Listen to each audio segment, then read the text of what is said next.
96 कुळी रक्त आहे, 96 कुळी. वा. हे रक्त कसं आहे का मिनिट सांगा. हे रक्त कसं सांगा. हे बुटाची पॉलिश करून जगणारं रक्त आहे, बुट चाटून जगणारं रक्त नाही. तलवार हातात घेतली होती 15 वर्षी तलवार. आय आय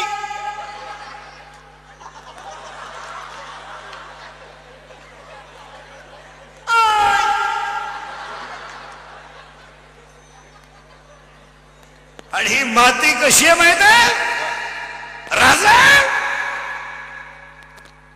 तोफेचा आवाज जोपर्यंत येत नाही तोपर्यंत हा बाजी निश्चित खिंडीत आहे. हे गोवा खाऊन डीजे पुढे नाचणार रक्त नाही. वाघ फाडला होता संभाजीनं, वाघ, गोवा नाही. चला थोडं पुढं करंट लावून देतो तुम्हाला अभंगाचं फक्त. करंट लागलाय तुम्हाला, थोडं मागं जाऊ आपण. ज्ञान इथं होतं आपण, पुढे चला. साबरीचा वन लावून फायदा नाही, तसं ज्ञान नसणारी माणसं फायद्याची नाही. पहिला मुद्दा संपला. आणि आज कीर्तनाला घेतलेला अभंग तुकोबारायांचा आहे, नामपर आहे. अभंगातला पहिला मुद्दा संपला. अभंगातला दुसरा मुद्दा कीर्तन ऐकणाऱ्यांना सूचना. पाया पण सांगतो आयुष्य फार थोडं आहे, कधी जाईल याची गॅरंटी नाही. हातात घेतलेला घास तोंडात गेला तर जेवला, इथवर आला गेला. हातात घेतलेला घास तोंडात गेला तर जेवला, आणि गावाला गेलेला त्याच गाडीत घरी आला तरी आला. तो जर ऍम्ब्युलन्स मध्ये आला गेला. सगळ्याची गॅरंटी, याची गॅरंटी नाही. एक वाक्य सांगून ठेवतो, पाया पडतो. आजचा दिवस आपला मजेत घालवा, उद्याचा दिवस आपल्यासाठी असेलच असं नाही. आजचा दिवस मजेत घालवा. अभंगातला दुसरा मुद्दा संपला. चिंता करायची नाही, रिलॅक्स जगा, फार थोडे दिवस राहायचंय. आणि अभंगातला तिसरा मुद्दा, कठोर प्रतिष्ठान कार्यक्रमाचे आयोजक संयोजक यांच्या वतीनं 31/12 ह्या दिवशी भागवत कथा आणि सगळ्यात महत्वाची गोष्ट सगळ्या प्रकारचे कार्यक्रम.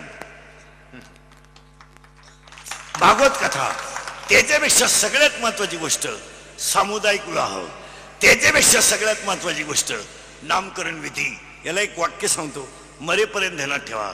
कोणताही माणूस मोठा होत असेल, कोणताही माणूस मोठा होत असेल, कोणताही माणूस मोठा होत असेल तर त्याला प्रारब्ध अनुकूल लागतं, प्रयत्न उत्तम लागतात, आणि कुणाचा तरी आशीर्वाद लागतो. माणूस मोठा कधी होत नाही महाराज, त्याला प्रारब्ध उत्तम पाहिजे, 2 प्रयत्नही पाहिजेत. आणि नसली देवाची कृपा तर साधूची तरी कृपा पाहिजे, आणि नसली साधूची कृपा तर आई बापाची तरी कृपा पाहिजे. मग या कठोर परिवारावर आई बापांची कृपा आहे म्हणून हा सुंदर सोहळा आहे. परमेश्वर त्यांच्याकडून असाच करून घ्यावं, ईश्वरचरणी प्रार्थना. अभंगाला सुरुवात. आणि दरवर्षी माझाच नंबर लागतो 31/12. मी म्हणतो असतो आता कट करा, लय वर्ष झाली, एकच बाबा दरवर्षी लावून धरू नये. ते म्हणते नाही, तुमच्याकडूनच सुरुवात. मग ह्या परिवाराला सगळ्यांना, त्यांना 7 एक चांगलं वारकरी संप्रदायातलं अति तोंडात साखर असणारं व्यक्तिमत्व रामदासी बाबा. उंची कमी पण बुद्धी तल्लक आहे. आणि संप्रदायाला एक वाहून घेतलेलं ते कुटुंब आहे. या सगळ्या परिवाराला, कठोर परिवाराच्या महिला पुरुषांना सगळ्यांना परमेश्वर उदंड आयुष्य देव. आणि कीर्तनाला बसलेल्या सगळ्या लोकांना हात जोडून आपण आज देवाकडे एकच गोष्ट मागू. देवा पांडुरंगा, माय बापा कष्ट करणारा आणि शेतकरी वर्ग सुखी होऊ दे. हिंदू धर्माचे दैवत गाय वाचू दे, हिंदू धर्म टिकू दे, आणि हिंदू संस्कृती आमची वारकरी संप्रदायाच्या रूपानं चंद्र सूर्य आहे तोपर्यंत अशीच राहू दे. ईश्वरचरणी प्रार्थना आणि अभंगाला सुरुवात. आमच्या वारकरी संप्रदायाची कीर्तन परंपरा, आमच्या वारकरी संप्रदायाची कथा भागवत रामायण परंपरा, आमच्या वारकरी संप्रदायाच्या माऊली सोहळ्यातल्या दिंड्या, आणि आमच्या शेतकऱ्याच्या घरात होणारी दिवाळी, दसरा, नागपंचमी आनंदानं होऊ दे. ईश्वरचरणी प्रार्थना. अभंगाला सुरुवात झाली. अभंगाला आता फक्त बोलत जायचं, भामटेवाडी बसायचं नाही, लोड बीड घ्यायचं नाही, काय संघ आणलं नाही, काही न्यायचं नाही. थोडे दिवस राहायचं. इथं येऊन असा बसतो, इथं येऊन म्हणजे तुझ्या एकट्याचा अर्ज छाननीत उडाला का काय? रिलॅक्स जगायचं. आणि आता अभंगाला सुरुवात झाली. हा अभंग तुकोबाराजांचा एक, या अभंगाला कडवे आहे 4.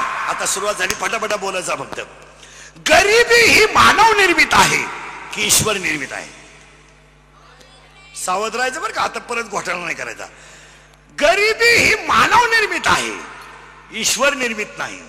देव जर गरिबाच्या बायकोचं बाळंपण करू शकतो, देव जर गरिबाला भाजी काढू लागू शकतो, गरिबाची जर ढोरं वाढू लागू शकतो, आणि गरिबाच्या घरात जर दळू लागू शकतो, तर देव आपल्याला गरीब करीलच कसं? प्रश्नचिन्ह आहे. का करील देव गरीब? एक अभंग वाचा. दासी पुत्र कन्यात विदुराच्या भक्षी, दैत्या घरी रक्षी प्रल्हादाशी. सगळ्यांचं कल्याण जर देव करतो, तर आजच्या कीर्तनातलं पहिलं वाक्य आहे, गरिबी ही मानव निर्मित आहे आणि ती कर्मावर अवलंबून आहे. Underline this sentence and note it down. मरेपर्यंत धरा ठेवा. कर्म जर सात्विक असेल आणि ते जर कष्टाचं असेल, तर गरिबी येण्याचा काय संबंध आहे? पहिलं वाक्य झालं पाहिलं. म्हणजे मी गरीब आहे हे कधी बरळायचं नाही. कर्म चांगलं कर, श्रीमंत होशील तू. श्रीमंत येडे झाले तू का आला श्रीमंत होतो? आता पुन्हा उलट वाक्य आहे का? पैशानं गरीब असणारी माणसं विचारानं श्रीमंत असतात, आणि पैशानं श्रीमंत असणारी माणसं विचारानं बिंडोक असतात. पुन्हा नीट वाक्य आहे का? 16व्या अध्यायामध्ये ज्ञानोबाने 2 संपत्त्या सांगितल्यात. एक दैवी संपत्ती आहे आणि एक आसुरी संपत्ती आहे.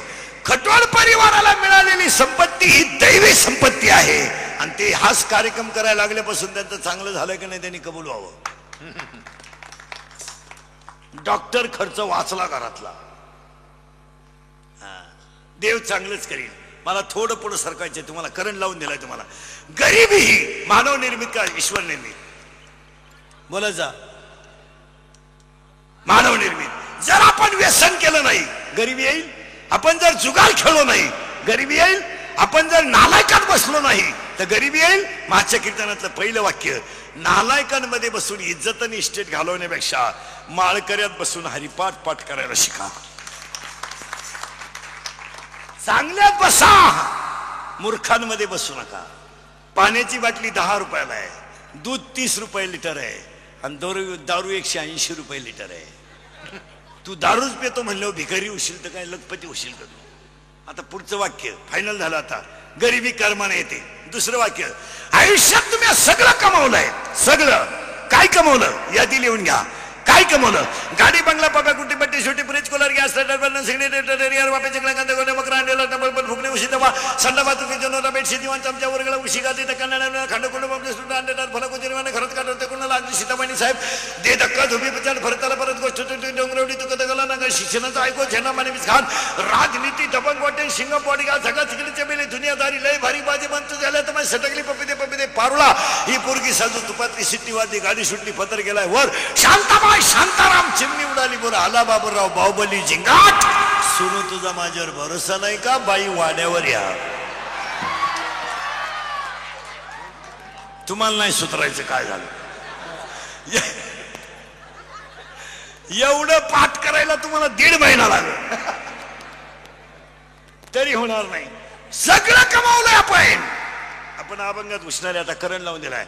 सगळं कमावलंय, पण एक कमवायचं राहिलंय. काय राहिलंय? सुख. गाडी विकत घेता येईल, झोप विकत घेता येणार नाही. गाडी घेता येईल, पण झोप विकत घेणार नाही. सगळं मिळवता येईल, पण सुख कुठं आहे? सुख कुठं आहे? काही ना झोपायच्या गोळ्या आहेत. झोप झोप. आणि जर उठायच्या दिल्या नाही, करा पाहुणे गोळा गेली. काही ना झोपायच्या गोळ्या आहेत, सगळं मिळेल. सुख कुठे आहे? कुठे सुख? आता आपल्याला मेन मुद्दे. आता करंट लागलाय तुम्हाला. मग आपला सगळा तास कशासाठी आहे? सुखासाठी आहे का दुःखासाठी? दुःखासाठी. आता पटकन विचारा, सुख का नाही? कारण आपल्याला काय मिळवायचं आता? सुख. करेक्ट. आता करंट लागला. काय मिळवायचंय? ए बरे नेट बस. काय मिळवायचंय? सुख. काय मिळवायचंय? सावध राहा बरं का. आता काय मिळवायचंय? सुख. आता पटकन बोला, तुझं नाव काय? अरे तुझं रे सार्थक. आता पटकन बोला बरं का, तुम्हाला पटापटा उत्तर द्या. सार्थक हे याचं नाव आहे का ठेवलेलं नाव आहे? सावध राहा बरं का, ठेवलेलं नाव आहे. बोला पटकन, हे त्या शरीराचं नाव आहे, देहाचं नाव आहे का आत्म्याचं नाव आहे? शरीराचं नाव. शरीर जाळायचंय का ठेवायचंय? जाळायचंय. झालं ना फायनल. मग याचं नाव खरं नाव आहे का खोटं नाव आहे? खोटं नाव आहे. मग याचं नाव जर खोटं आहे तर याच्या नावावर जेवढी इस्टेट आहे ही खरी आहे का खोटी आहे? मग आपण खोट्यासाठी मेलो का खऱ्यासाठी? मरा मग.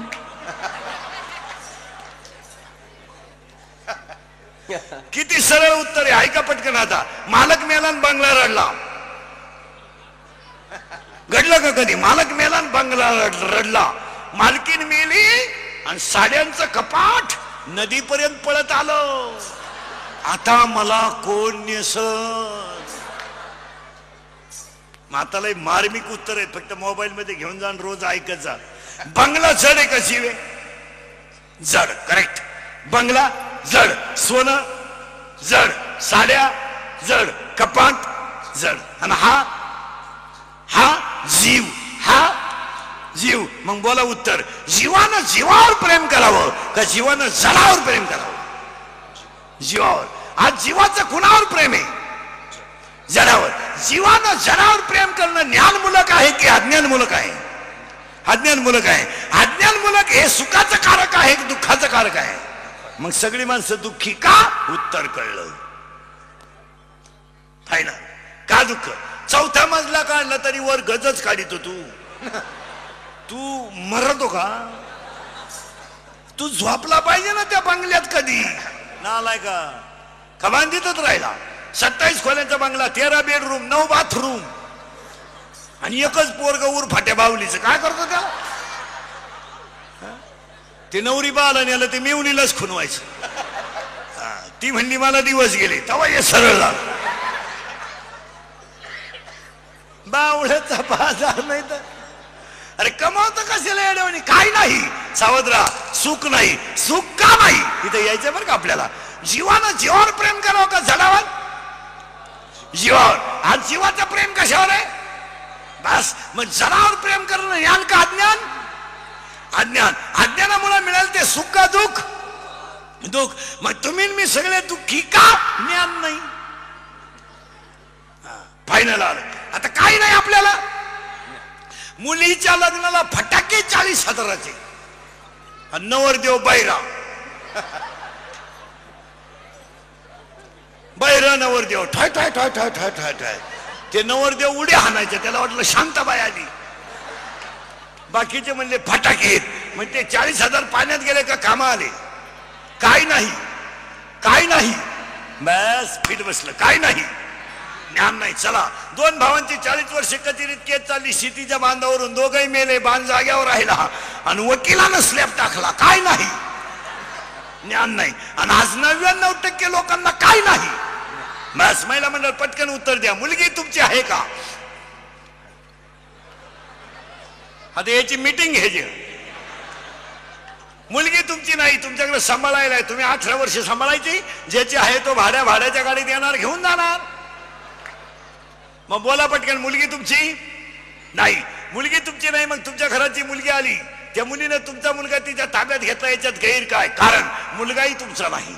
मग तुमचा मुलगाही नाही, मुलगी नाही. मग तुमचं जे नाही ते आपलं आहे म्हणणं ज्ञान का अज्ञान? आणि मग या जगात आपलं काही नाहीच तर आपण ज्ञानी आहे का अज्ञानी? मिटलं का? 58 वर्ष नोकरी केली येड्यानं आणि रिटायर झाल्यावर बंगल्याला कुदळी हल्ली. 58. 60ला बंगला पुरा झाला. 62ला वास्तुशांती झाली आणि 63ला याचं वर्ष श्राद्ध आलं.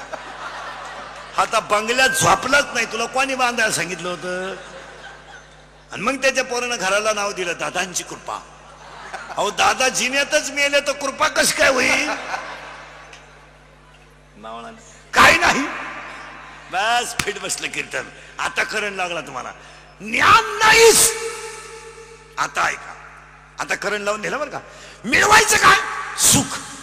पण सुख कशात आहे? ज्ञानात. बस. आता उत्तर द्यायचं तुम्ही पटकन. माणसाला आतलं ज्ञान असावं का बाहेरचं? आतलं. 13वा अध्याय.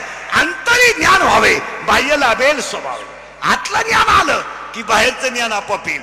मग आतलं ज्ञान आणायचं असेल तर त्याला संतांचीच कृपा पाहिजे. कशावरून? 12वा अध्याय, आत्मलाभासारखे घोमटे काहीच न देशील. कशावरून? यादी लिहून घ्या. 13व्या अध्यायातली ओवी लिहून घ्या. मुंगी मेरू न ओलांडावे. मुंगी कधी मेरू पर्वत ओलांडणार नाही. माशीच्या धडकेने कधी पर्वत पडणार नाही. वांदश्री कधी वरमाई होणार नाही. मारुतरायाची पुरगी कधी शुकाचार्याच्या पोराला दिली जाणार नाही. काश्मीरच्या तुपामध्ये कधी जिलेबी निघणार नाही. काश्मीरचं पिलो आंधळ जन्माला आलं तर त्याची कधी वाढ होणार नाही. वटवागळाला पिल्लाला कधी सूर्याचं दर्शन होणार नाही. शिळीच्या गळ्यात ओलंबलेलं सड कधी दूध देणार नाही. गाईच्या काशीतलं उशीड कधी दूध पिणार नाही. गाळातला बेडूक कधी फुलाचा सुगंध घेणार नाही. प्रेताला केलेला मेकअप कधी शोभा देणार नाही. मुंडकं नसलेल्या स्त्रीच्या गळ्याला सोनं शुभून दिसणार नाही. बांधावरचं एरण कधी मेडीला वापरता येणार नाही. दाणे नसलेली बाजरी कधी शेतकऱ्याच्या फायद्याची नाही. पाणी नसलेलं धरण कधी जनतेच्या फायद्याचं नाही. आणि ज्ञान नसणारी माणसं कधी समाजाच्या फायद्याची नाही. काय ध्यानात राहिलं तुमचं तुम्ही पहा. आणि आज लोकांना ज्ञानच नाही. पटकन बोला, याचं नाव सार्थक आहे. इथं आलोय आपण आता. ते नावच खोट आहे. मग जगात सगळं खरं काय? सगळं खोटच आहे. फक्त खरं काय आहे माहिती का? पावशेर सुतळी, आतपाव गुलाल, 3.5 बांबू, 1 रुपया, 1 मडक, 2.5 मन सरपण, 1.5 किलो मुरमुरे, 1 हार आणि मुठभर तांदूळ, बस. किती कमवा, कपाळाला 1 रुपया, नोट नाही. अजून कोणता श्रीमंत बंगल्यावर जाळला नाही. का लय मोठा बंगला आहे पेटवा? नाही नाही. एक वाक्य सांगतो, ज्याच्या घरामध्ये आई वडील सुखी आहेत ते घर श्रीमंताचं आहे. आणि ज्या घरात आई वडील दुःखी आहेत ते घर भिकाऱ्याचं आहे. आणि दिवस फिरतात. बंगल्यावाल्याच्या गेट पुढे भिकारी गेलं. बंगल्यावालं बेवडं होतं. भिकाऱ्याला म्हणला बाहेर निघ. जर गेट मध्ये दिसला तर तंगड्या तोडीन. तो भिकारी म्हणला मी असाच होतो. तू तरी तंगड्या तोडीतो पण मी पोत्यात घालून भिकारी हाणीत होतो. आता माझ्यावर हे दिवस आले हे तुला सांगायला आलो. थोडं परत मागण येतो. आता करंट लागलाय तुम्हाला. ज्ञान मिळवायचंय पण ते बाहेरचं नको आहे. आतलं ज्ञान पाहिजे. आता ऐका पुढं. आता करंट लागलाय तुम्हाला. आतलं ज्ञान मिळेल. आतलं ज्ञान मिळेल पण जो ज्ञानी आहे त्याची गाठ घेतली पाहिजे. कोण ज्ञानी आहे? बस संत. तुम्हाला संतांशिवाय पर्यायच नाही. मग आता संत कोणला म्हणावा? आला घोटाळा. सध्या भयानक आहे संतांचं सुद्धा. झाकली 1.25 लाखाची. संत सुद्धा कामातून गेले. संत सुद्धा. चला पुढं. उद्या तुम्ही कोणला एक वाक्य सांगा मला. वारकरी संप्रदायात उतरलेल्या माणसाला जर आचरण क्लिअर ठेवता येत नसेल तर त्यानं इकडे उतरू नये. त्याच्यामुळं काय होतं महाराज, करायला जातात एक आणि भोगायला काय ते दुसऱ्याला. एक बुवानं लफड केलेलं लोक आमच्या मुळं उठत आहेत. तुम्ही तसेच असं नाहीये ते. हो, कधी ध्यानात ठेवायचं. पाणी जरी एकाच विहिरीचं असलं तर ते उसाला गेल्यावर गोड होते, कारल्याला गेल्यावर कडू होते, मिरचीत गेलं तर तिखट होते, मिरचीत गेलं तर तिखट होते, मिरचीत गेलं तर तिखट होते, कारल्यात गेलं तर कडू होते, उसात गेलं तर गोड होते. आणि ते पाणी विषात गेलं तर विष होते आणि दारूत गेलं तर दारूचा पावर कमी करते. पाणी जाण्यावर अवलंबून आहे. पाणी नळाचं आलेलं तर हांड्यात जर भरलं तर हांड्यातलं पाणी, हांड्याचा जो आकार आहे तो पाण्याचा आकार आहे. ते पाणी हांड्यातून कळशीत ओतलं तर कळशीचा आकार तो पाण्याचा आकार आहे. कळशीतलं पाणी तांब्यात ओतलं तर तांब्याचा आकार तो पाण्याचा आकार आहे. ते पाणी ग्लासात ओतलं आणि फुलपात्रात ओतलं. पाण्याला विशिष्ट आकार नाहीये पण ते ज्या भांड्यात ठेवलं त्या भांड्याचा आकार म्हणजे पाण्याचा आकार आहे. तसं जगात ब्रह्म एक आहे. तुमच्या कर्मावर आणि आचरणावर तुमचं जीवन आहे. पाणी एकाच भांड्यात आहे पण ते फुलपात्राचा आकार आहे. त्याला पण शाळेत जातो तू? शाळेत जातो का? अरे शाळेत जातो का तू? कितीला आहे तू रे? कितीला आहे? 8वीला आहे का? आठवीला आहे ना? आठवीला आहे ना? विज्ञान आहे तुला? माईक मला पटकन उत्तर द्या शाळेतले बोलाचा. बर्फाचा गोळा स्थायू द्रव का वायू? स्थायू. बर्फाचा गोळा स्थायू, त्याला उष्णता दिली द्रव, द्रवाला उष्णता दिली वायू. मग बर्फ स्थायू आहे, बर्फ द्रवही आहे आणि बर्फ वायू आहे. तसे माणसं रजगुणी आहेत, माणसं तमगुणी आहेत आणि माणसं सत्वगुणी आहेत. पण देवाने बनवताना सारखीच बनवलीत. हे तुमच्या कर्मावर आहे. आता पोरांना उलट, स्थायूचं रूपांतर द्रवात होईल. कधी? करेक्ट. स्थायूला जर उष्णता दिली तर त्याचं रूपांतर कसं होईल? द्रवात. द्रवाला जर उष्णता दिली तर त्याचं रूपांतर वायूत होईल. मग वायूचं रूपांतर परत स्थायूत करता येईल का? येत. कशावरून? करेक्ट. त्याला झाकण ठेवलं तर वाफ कोंडून त्याचं द्रवात रूपांतर होईल. त्या द्रवाचं रूपांतर परत स्थायू मध्ये होईल. मग आता शाळेतले पोरं नीट आहे का? हा माईक आहे, हा कशावर चालतोय? लाईटवर. याच्यामध्ये सध्या एक ऊर्जा आहे. कोणती? विद्युत ऊर्जा. माझ्या तोंडातून बाहेर पडणारा शब्द माईकवर आदळतोय, याचा अर्थ माझ्या तोंडामधून एक ऊर्जा बाहेर पडते. ती जी ऊर्जा आहे ती ध्वनी ऊर्जा आहे. नीट आहे का? याच्यामध्ये ऊर्जा कोणती आहे? विद्युत ऊर्जा.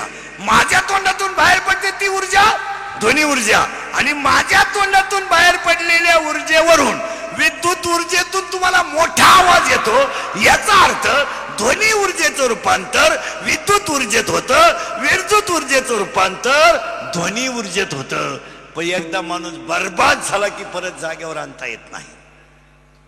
हा, 10वीच्या पुढचे पोर असतील तर एक नियम सांगतो, तेवढा ध्यानात ठेवा. Energy neither created nor be destroyed but it converted into one form to another form. It is a law of energy conservation. याला ऊर्जा क्षयतेचा नियम असे म्हणतात. ऊर्जा निर्माणही करता येत नाही, ऊर्जा निर्माणही करता येत नाही, ऊर्जा नाशही पावत नाही. पण एका ऊर्जेचं रूपांतर दुसऱ्या ऊर्जेत करता येतं. ऊर्जा सदैव अक्षय असते. Energy neither created nor be destroyed. त्याचा मराठीत अर्थ सांगू तुम्हाला. चांगल्याच्या संगतीत गेल्यावर चांगलंच होतं आणि वाईटाच्या संगतीत गेल्यावर वाईटच होतं. हे जाण्यावर अवलंबून आहे. माणसं देवानं वाईट केले नाही. उगाच बरळायचं नाही, माझं देवानं वाईट केलं नाही, बरळू नको. काही बायका म्हणते मला असं नवरा कसं काय मिळाला? देवाला माहीत सुद्धा नाही तुमचं कसं जमलंय. देव काय एवढ्या किरकोळ कारकोळ गोष्टी पाहतो. काही माणसं विचारित असं कसं झालं? तसं नाही, नाही नाही नाही, तसं नाही. जसं लिहाल तसं उत्तर आहे, जसं प्रश्न आहे तसं उत्तर आहे, आणि जसं कर्म आहे तसं फळ आहे. जगी जीवनाते सार घ्यावे जाणून सत्व, जगी जीवनाते सार घ्यावे जाणून सत्व, कैसे जाचे कर्माचे कैसे जाचे कर्माचे जगी जीवनाते सार घ्यावे जाणून सत्व, जगी जीवनाते सार घ्यावे जाणून सत्व, कैसे जाचे कर्म कैसे फळ दे पुरे कैसे जाचे कर्म कैसे फळ दे पुरे. काळकरी जरा सावध राहा. सगळं स्वराच्या बाहेर गेलं ते.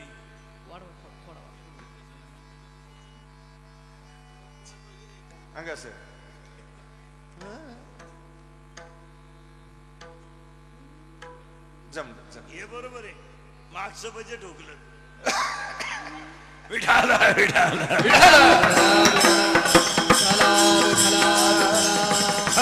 चला पुढे. आता मागचे सावध राहायचे. ते काय होतंय, टाळ कर्याला नियम असा केला पाहिजे महाराज. टाळ कर्यानं टाळ घेतल्यावर त्याच्यापासून मोबाईल किमान अर्धा किलोमीटर लांब ठेवला पाहिजे, म्हणजे त्याचं कॉन्सन्ट्रेशन राहतं. या मंडळीचं मोबाईल जवळ असल्यामुळं कीर्तनाला कॉन्सन्ट्रेशन राहत नाही आणि कॉन्सन्ट्रेशन लूज, सगळंच लूज. वॉर्निंग बेल झाली पुरवणी मागवतो म्हणजे लिहितो का? हा अजूनही पखवात बरोबर एक पाच स्वर द्या तुम्ही जोरा. हा त्यांना विचारा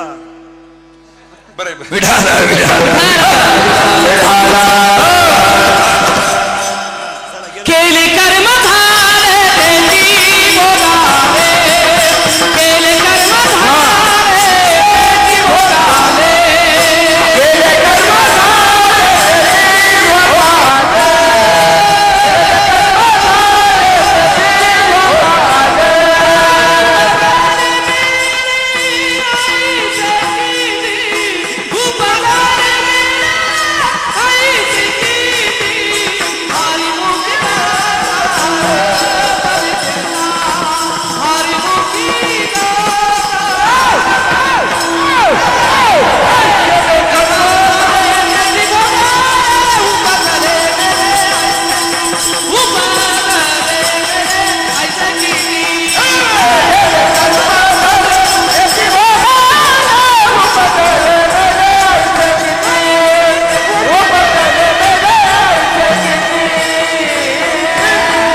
इथं नाचलं पाहिजे हो. लोक डांबरी नाचत नाचू कीर्तनाचे रंगी, नाचू कीर्तनाचे रंगी, नाचू कीर्तनाचे रंगी, नाचू कीर्तनाचे रंगी, कीर्तनाचे रंगी ज्ञानदीप लावू दे, नाचू कीर्तनाचे रंगी ज्ञानदीप लावू दे, ज्ञानदीप लावू दे, नाचू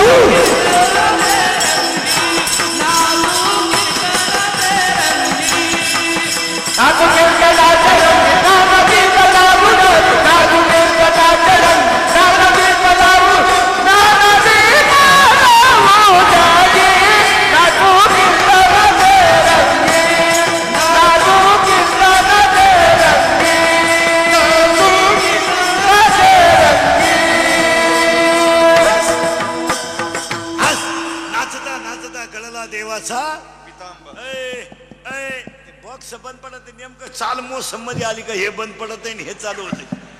आमची वायर तुटल्यासारखं होते. ती एकदा दोन्ही बॉक्स क्लिअर करवरती आवाजच नाही. नेमकं चाल म्हणायचा टाइम झाला. बरं तुम्हाला बोलल्यावर राग येतो.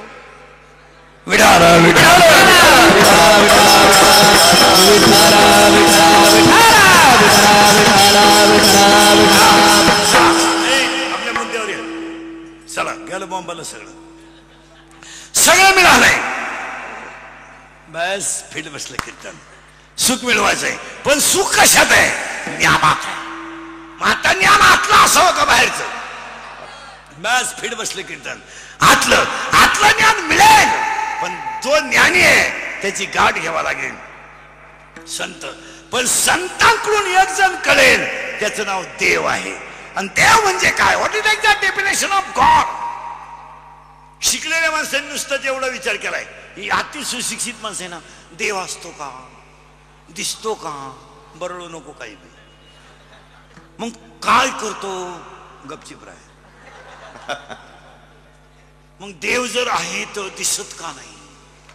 आपण आपला बाप पाहिला का? मानला?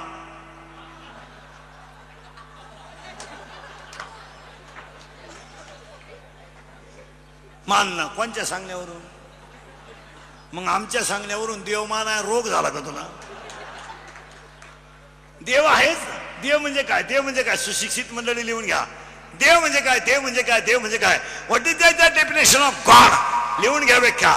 Impossible thing become possible, it is God. God जे कुणाला जमलं नाही ते ज्याला जमतं त्याला देव म्हणतात. बस इम्पॉसिबल. मग एखादा म्हणेल देव आहे का? उत्तर पटवून देतो, पटापटा बोलायला लागेल. आतापर्यंत जगात सगळे शोध लागले की नाही? पण रक्त बनवायचा कारखाना कोणी काढला का? साखर कारखाना काढणारा साखर सम्राट झाला. शाळा काढणारा शिक्षण सम्राट झाला अंगठेबहादर असून. पण आतापर्यंत रक्त बनवायचा कारखाना कोणी काढला का? नाही ना. मग कोण काढतो? बोला. देव. दुसरं वाक्य, झाडा लावा, झाडा लावा, झाडा लावा, झाडा लावा, झाडा लावा, झाडा लावा, झाडा पर्यावरण वाचवा, देशात वृक्ष लावा. मग आतापर्यंत लावलेली झाडं गेली कुठं? इंग्रज गेल्यापासून झाडं लावतोय आपण, तर परत इंग्रजी यायची पाळी आली. मग लावलेली झाडं गेली कुठं? अहो, दरवर्षी वृक्षारोपण, खड्डा तोच, फक्त उकरायचा पेपरला वृक्षारोपण केले. ऐका, झाडं लावा, झाडं लावा, झाडं लावा, देश वाचवा. पण आतापर्यंत झाडांना पालवी कोण फोडतो शोध लागला नाही. देव. तिसरं वाक्य, मेडिकल सायन्स हाय डेव्हलपमेंट झालं. हाय डेव्हलपमेंट, हाय डेव्हलपमेंट. पांढऱ्या पिशी कमी पडल्या, बरा सलाईन. तांबड्या वाढवा. तांबड्या कमी पडल्या, उरफाट सलाईन भरा, समान करा. माणसाचं एंजिओप्लास्टी करा, बायपास करा. माणसाचं हृदय सुद्धा काही काळ बाजूला ठेवून माणूस जीवन ठेवता येतो.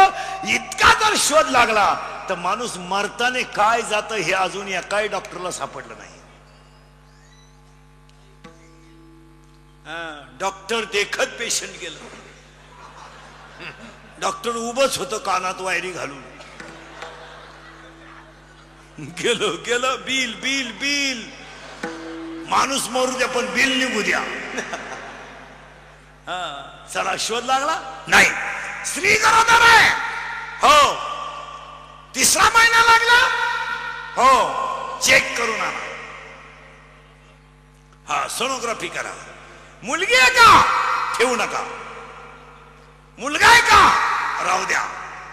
मुलगाच का ठेवा? तर तोच फक्त बापाला खात्रीशीर आणू शकतो.